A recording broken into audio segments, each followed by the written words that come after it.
राज्य के दक्षिण दिशा में एक शांत आश्रम स्थित था। ऊंचे साल वृक्षों की छांव, पास ही बहती नर्मदा की शीतल धाराएं और एक ऐसा सन्नाटा जहां मन के शोर भी थम जाते थे। यही रहते थे महात्मा भद्र विनय, एक बौद्ध संत जो बोलते बहुत कम थे, पर जिनका मौन प्रश्नों के उत्तर बन जाता था। लोग दूर दूर से आते थे उनसे प्रश्न पूछने, कोई दुख के कारण, कोई भ्रम के कारण, और कुछ तो केवल उनके दर्शन मात्र से शांति अनुभव करने। इसी आश्रम की एक सुबह एक युवक आया। नाम था विवेक। विवेक नगर का युवक था। धन वैभव, तर्क, ज्ञान सब कुछ था उसके पास, परंतु भीतर असंतोष था।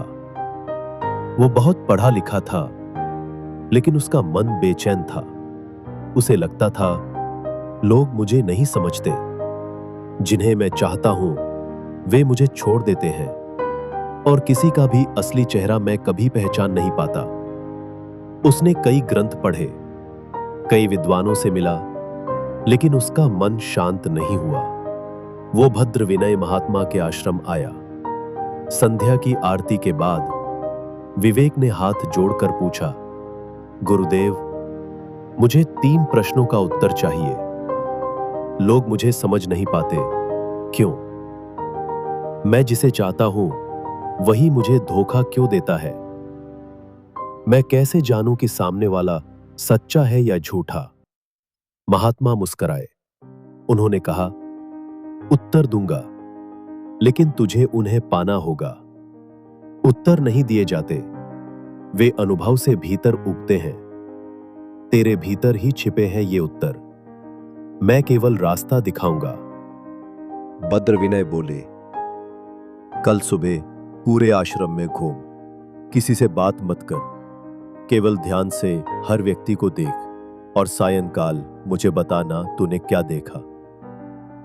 अगली सुबह विवेक निकला। वे आश्रम के बाग में गया, जहां एक वृद्ध माली पौधों को पानी दे रहा था। उसके चेहरे पर संतोष था, पर आंखों में जलन। वह रसोई घर गया, जहां एक वृद्धा भोजन बना रही थी, दूसरों को परोस रही थी, लेकिन खुद थाली में केवल उबली मूंग रखी थी। वह पूजा स्थल पर गया, जहां एक युवक घंटा बजाते हुए भजन गा रहा था, पर बार बार किसी स्त्री को कनखियों से देखता। रात्रि को विवेक लौटा और बोला, हर व्यक्ति अलग है। कोई दुखी होकर भी मुस्कुराता है, कोई सेवा करते हुए भीतर से खाली है, कोई पूजा करते हुए भी वासनाओं से भरा है। शायद इसी कारण लोग मुझे भी मेरे अंदर से नहीं समझते। महात्मा बोले, ठीक कहा। जैसे तूने सबको अपने चश्मे से देखा, वैसे ही लोग तुझे अपने अनुभवों, अपेक्षाओं और भ्रमों से देखते हैं। वे तुझे नहीं, अपने अंदर की छाया को तुझ पर डालते हैं। इसलिए तू जितना गहराई से खुद को जान लेगा, उतना ही कम तुझे गलत समझेगा। जिसे मैं चाहता हूं वही मुझे धोखा क्यों देता है? महात्मा ने अगले दिन विवेक को एक पात्र दिया और कहा, इसे नदी से भरकर लाओ, लेकिन याद रहे केवल एक हाथ से इसे उठाना। विवेक गया, पात्र भरा, पर लौटते हुए उसका हाथ कांपने लगा। पानी छलक गया, पात्र गिरा और जल बह गया। वह लौटकर बोला, गुरुदेव, एक हाथ से यह संभव नहीं। भद्र विनय बोले, प्रेम भी ऐसा ही है। तू एक हाथ से चाहता है, अपेक्षा और अधिकार के हाथ से, लेकिन प्रेम को दोनों हाथ चाहिए, विश्वास और स्वतंत्रता। जिसे तू चाहता है उस पर तू बोझ बन जाता है और वह दूर भाग जाता है। प्रेम वह नहीं जिसे तू पकड़ता है, प्रेम वह है जिसे तू मुक्त करता है। विवेक मौन था। दूसरा उत्तर मिल चुका था। मैं कैसे जानूं कि सामने वाला सच्चा है या झूठा? महात्मा बोले, आश्रम के किसी भी 3 सेवकों को चुन और उन्हें कोई कार्य सौंप। देख कौन कैसा व्यवहार करता है। विवेक पहले एक गया, गोपाल से कहा, पानी भरकर लाओ। गोपाल बिना कुछ बोले गया, भरा और लाकर रख दिया। दूसरे को कहा, हरि मिट्टी का काम करो। हरि बोला, अभी तो मैं थका हूं, फिर कर दूंगा, अभी धूप है। तीसरे को कहा, बिंदु दिए साफ करो।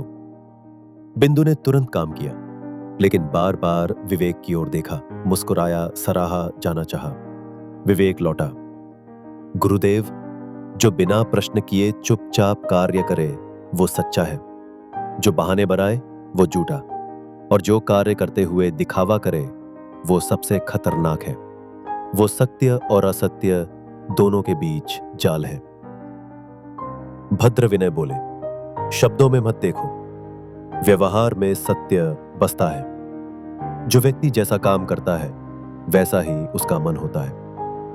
तीनों उत्तर पाकर भी विवेक शांत नहीं हुआ। वो बोला, गुरुदेव, उत्तर तो मिल गए, पर मन फिर भी कांपता है। मैं कैसे जानूं कि इन उत्तरों पर चल भी पाऊंगा या नहीं।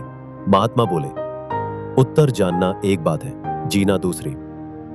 यदि तू वास्तव में इन्हें समझ चुका है तो तू अब बाहर नहीं, अपने भीतर ध्यान देगा, और एक दिन तो दूसरों को नहीं, खुद को पढ़ने लगेगा। और वही दिन होगा जब तू किसी और के मन को भी पढ़ सकेगा। लेकिन उससे पहले मौन सीख, क्योंकि जब तक तू अपने अंदर के शोर को शांत नहीं करेगा तो दूसरों की मौन भाषा को कैसे समझेगा।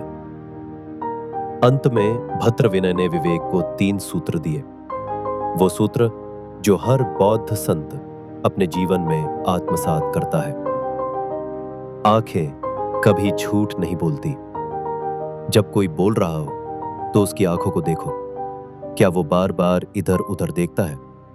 क्या वो सीधा आंखों में नहीं झांकता? उसकी पुतलियां कैसे फैलती सिकुड़ती हैं? आंखें भावों की पुस्तक है। चेहरा मन का दर्पण है। सच्चा चेहरा वो नहीं जो हंसता है, बल्कि जो बिना बोले बता दे कि भीतर क्या चल रहा है। होठों की गति, माथे की रेखाएं, भौहों की हरकत, ये सब बता देते हैं कि सच क्या है। देह की भाषा पढ़ो। जिस व्यक्ति का मन अशांत होता है उसका शरीर भी शांत नहीं रह सकता। हाथ पांव हिलाना, बार बार चेहरा छूना, उंगलियां मसलना, ये सब संकेत है कि भीतर कुछ छुपा है। अब विवेक बदल चुका था। वह अब कम बोलता, ज्यादा देखता, सबसे पहले खुद को समझता। वह जान गया था, जब तू अपने मन को पढ़ना सीख जाता है तब तो दूसरों के मन की भाषा भी समझने लगता है। वर्षों बाद जब कोई व्यक्ति मन की उलझनों में आता तो लोग कहते, जाओ उस विवेक से मिलो जो कभी प्रश्नों में डूबा था, आज उत्तरों की नदी बन गया है। सीख, प्रश्न पूछना सरल है, उत्तर जानना कठिन, पर सबसे कठिन है उत्तर को जीना। जो उत्तर को जीवन बना ले वही वास्तव में ज्ञानी है।